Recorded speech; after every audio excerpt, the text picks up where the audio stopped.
വണ്ടി വിടല്ലേ. എന്താ മോനെ ഗോപിക്കുട്ട, എന്താ അച്ഛാ? അച്ഛനൊന്ന് പ്രാർത്ഥിച്ചോട്ടേടാ. ഓ ഇതാണോ ഗിയർ? ഈശ്വരാ, എന്റെ മരുമകന് സഹമായി. അയ്യോ അയ്യോ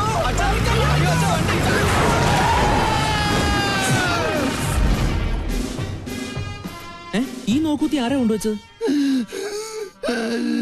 അന്നൊരു കാൽപ്പഴ പറ്റിയതാ. ചത്താ കൊല്ലു ഞാൻ. ചത്തെങ്കിൽ എത്ര നന്നായിരുന്നു. ഞാൻ പയറ് പോലെ ഓടി കിടക്കണം. അന്ന് വട്ടായതാ.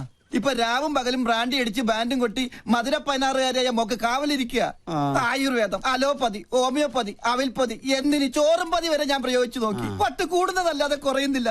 വൈദ്യരെങ്കിലും എന്നെ ഒന്ന് സഹായിക്കണം. എന്നാലേ എനിക്കൊരു ദാമ്പത്യമുള്ളൂ. അണ്ടർവെയറിന് കടുങ്കെട്ട് വീണതുപോലെ ഇപ്പോഴത്തെ എന്റെ അവസ്ഥ.